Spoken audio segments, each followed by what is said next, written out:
হুম।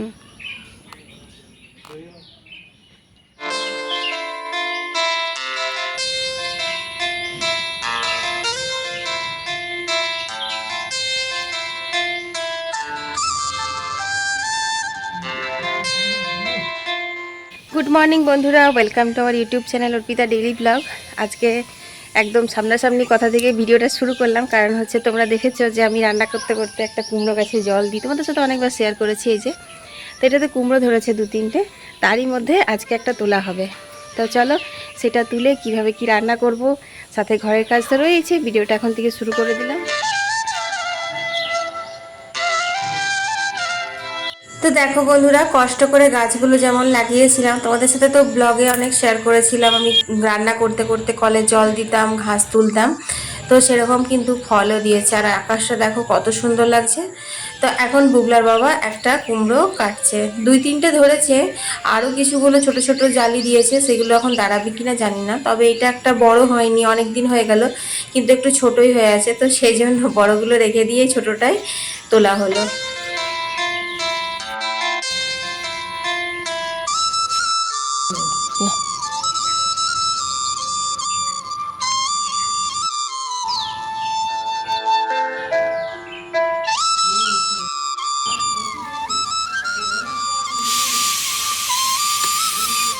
পেকে গেছে।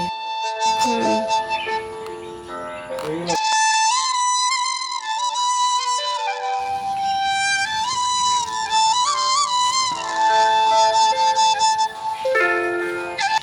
তো চলো বন্ধুরা, এবার ঘরের কাজগুলো সব সেরে নিয়ে গা, মা তরকারিগুলো কাটছে, কাটুক। তো বন্ধুরা, বাগানে যদি কোনো গাছ লাগায়, ফল হোক বা ফুলের হোক, তো তখন যখন ফুল ফোটে বা ফল ধরে তখন মনটা কত খুশি লাগে বলো তো।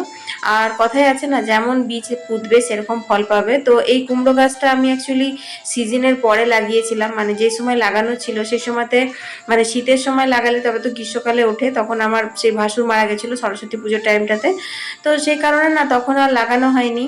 তো তারপর আমি লাগিয়েছিলাম, তো লাগানোর পরে একটু মানে দেরি হয়ে গেল, তাই একটু দেরি করে ধরলো।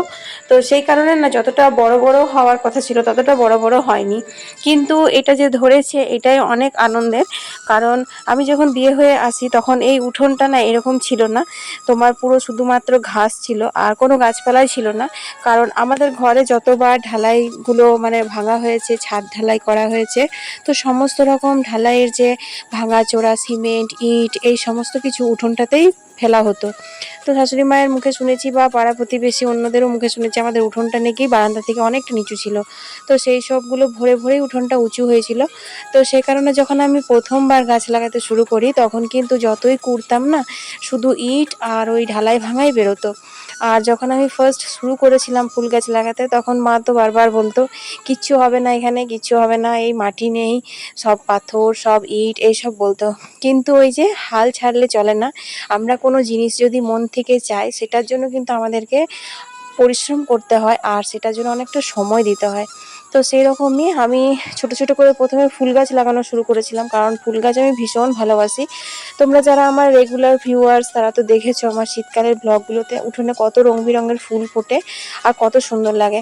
কিন্তু সারা বছর আমাদের উঠোনে প্রচুর ঘাস থাকে, তো সেই ঘাসগুলো আমাকে নিজে হাতে করে ছিঁড়তে হয়।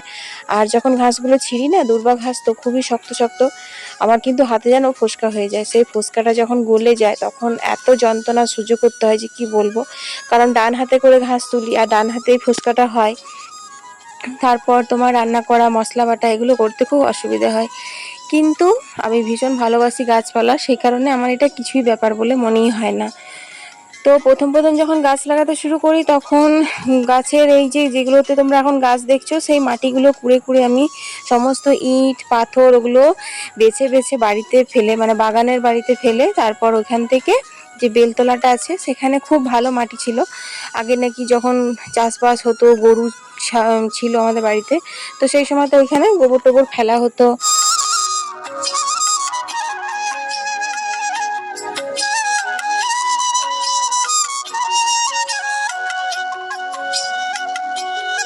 তো যখনই কোনো গাছ লাগাবার হতো তখন কুড়ে তারপর আমি যে ইট-টিটগুলো ওগুলো সব বাগানে ফেলে সেইখান থেকে আমি বালতিতে করে করে অল্প অল্প করে মাটি এনে এনে জায়গাটাতে দিতাম।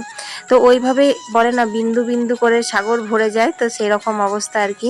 তো ওই 1 বালতি 8 বালতি করে আনতে আনতে আনতে আনতে এই জায়গাটা আমার এখন পুরো মোলায়েম হয়ে গেছে। এত সুন্দর মাটিটা হয়েছে, যে কোনো গাছ এখানে লাগায় সেটাই হয়।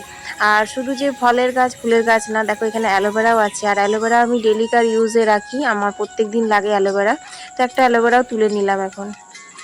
তো এখন বাজে হচ্ছে এই যে 9:30। তো ঘরের কাজ সব হয়ে গেল, চলো এখন রান্নাঘরে যাওয়া যাক। কি কি রান্না করব, কপদ রান্না হবে সেগুলো তোমাদের সঙ্গে শেয়ার করি। তো এখানে দেখো শাক কাটা হয়েছে, এটা হচ্ছে কলমি শাক। তো এই গ্রীষ্মকালে কালো জিরে কাঁচা লঙ্কা ফোড়ন দিয়ে কিন্তু কলমি শাক ভাজাটা খেতে আমার খুব ভালো লাগে। আর এখানে দেখো কুমড়ো ফুল তোলা হয়েছে, এগুলো মা তুলেছিল, আমি যখন ভেতরে কাজ করছিলাম তখনই তুলেছিল, তার জন্য রেকর্ডিং করা হয়নি। আর করলা ভাজা হবে, আর হবে এই যে কাঁচা কুমড়ো, গাছের কুমড়োর ছক্কা। তা একদম নিরামিষ করবো, কারণ আজকে তো শুক্রবার, আজ কোনো রকম মাছ মাংস হবে না। কিন্তু বুলা বাবা সকালেই তোমাদের সঙ্গে শেয়ার করলাম মাছ কেনা হয়ে গেছে, ওর ওরকমই স্বভাব, মাছ এলে পরে মাছ ফেরাবে না।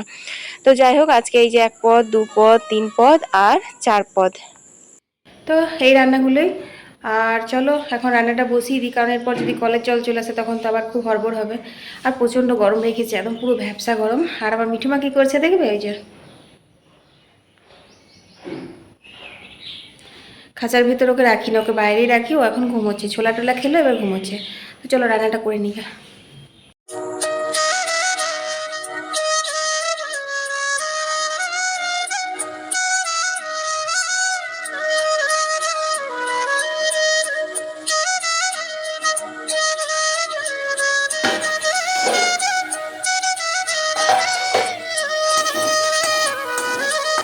তো এই দেখো জোড়া রুই নিয়ে নিয়েছে।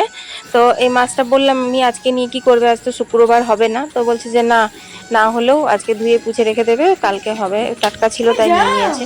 তো চলো এখন মাছটা আমি বেছে নিই।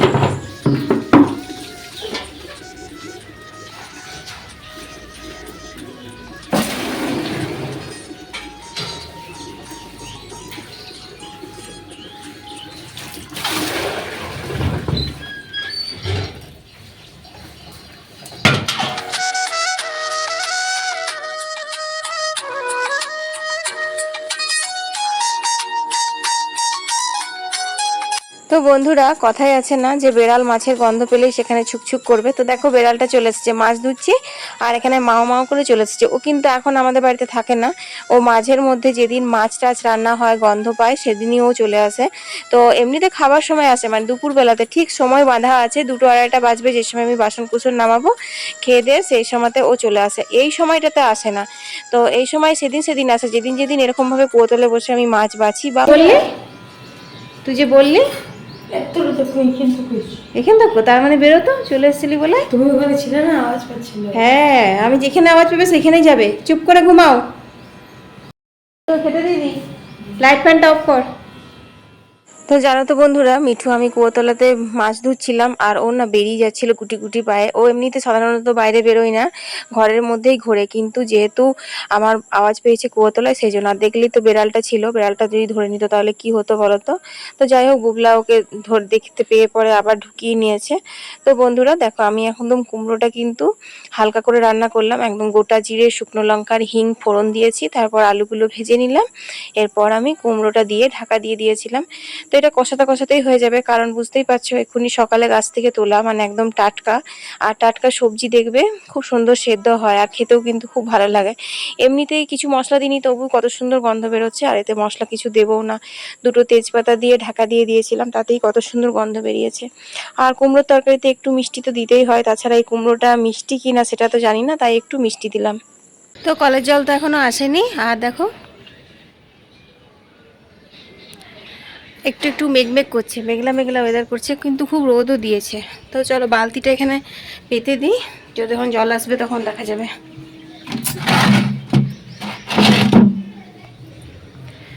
চলো, রোদ না থাকলেও গরমটা খুব রয়েছে।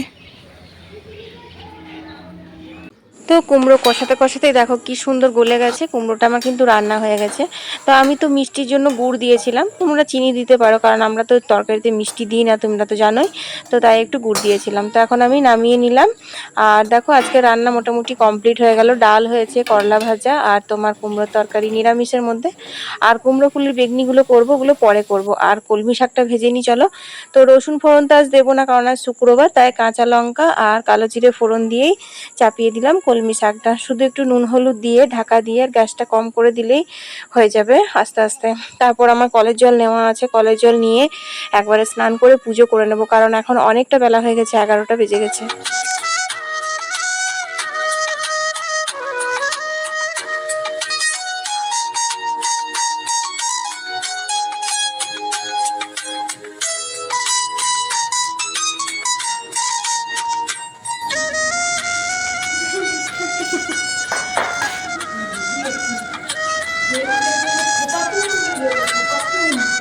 তো স্নান সেরে পুজো করে একটু প্রসাদটাই খেলাম, কারণ এখন 12:30টা বেজে গেছে। এখন যদি টিফিন করি তাহলে আর ভাত খেতে পারবো না। তো মিঠু আমাকে অনেকক্ষণ দেখেনি, মিঠু বুবলার কাছে ছিল, বুবলা পড়ছিল আর বুবলার ঘাড়ে বসেছিল। তো যেই আমি ওই ঘরে ঢুকেছি সেই আমার কাঁধে চলে এসেছে।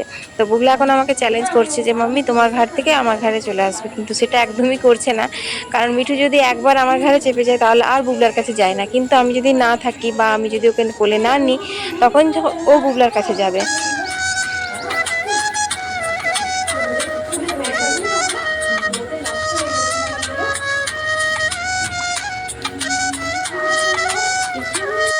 তো চলো, আমাদের এই যে কাপড় তোলা হয়ে গেছে, এরপর কি হবে?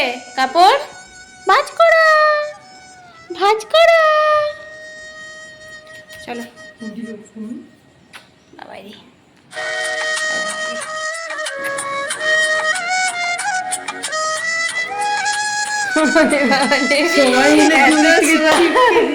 এত আদর বাবারে বাবারে। আমরা এখন ঘুরবো, এইখানে বাবা কি রাগ, করর করর। বুবলা নিয়ে যায়নি মাঠে, বুবলা মাঠে নিয়ে যায়নি, নিয়ে যায়নি। আচ্ছা, আমরা এখানেই ঘুরবো, ফাঁকাতে, উঠোনে, উঠোনে ঘুরবো। তো চলো আমরা এখন একটু বেবেই করে নিই, তারপর সন্ধে দেবো।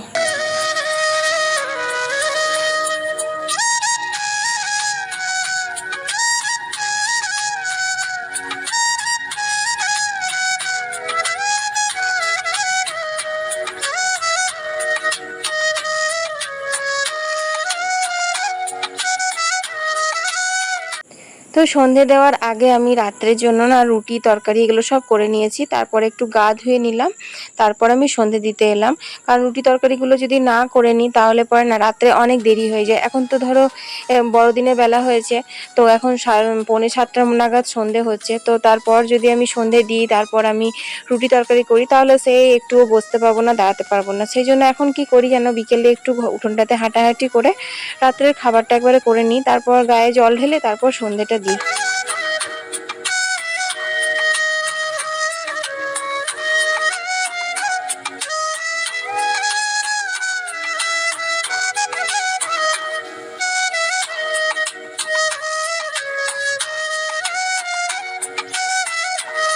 ঠাকুর ঘরে সন্ধ্যা প্রদীপ জেলে তারপর আমি তুলসী মন্দিরে সব ঘরে ধূপ প্রদীপ দেখিয়ে তারপর ঠাকুর ঘরে আবার প্রদীপটা দিয়ে সন্ধে দেওয়া কমপ্লিট করি। আর মন্দির থেকে আগে মন্দিরে গিয়ে সন্ধে দিয়ে আসি, তারপর এসে গোপালকে শয়ন দিই। তো গোপালকে শয়ন দেওয়া তোমাদের সাথে একদিনও শেয়ার করিনি, একদিন ভাবছি গোপালকে কিভাবে কি শয়ন দিই, কিভাবে সেবা দিই, সেটা তোমাদের সঙ্গে শেয়ার করব। আমার অনেক বন্ধু কমেন্ট করেছে, দিদি ভাই তুমি গোপাল সেবা কেমন করে দাও, একটু কমেন্টে ভিডিওতে দিও, তাহলে আমরা জানতে পারবো, আমাদেরও গোপাল নেওয়ার খুব ইচ্ছে। তো যাই হোক বন্ধুরা, ভিডিওটা এখানেই শেষ করে দিচ্ছি। তোমাদের যদি ভালো লেগেছে ভিডিওতে লাইক দিও, আর বন্ধু বান্ধবদের সাথে শেয়ার করতে একদম ভুলো না। আর হ্যাঁ, শুধু একটা কথাই বলবো, তোমাদেরও যদি কিছু চাওয়া পাওয়া থাকে তার জন্য পরিশ্রম করতে হবে, ধৈর্য ধরতে হবে আর সময় দিতে হবে।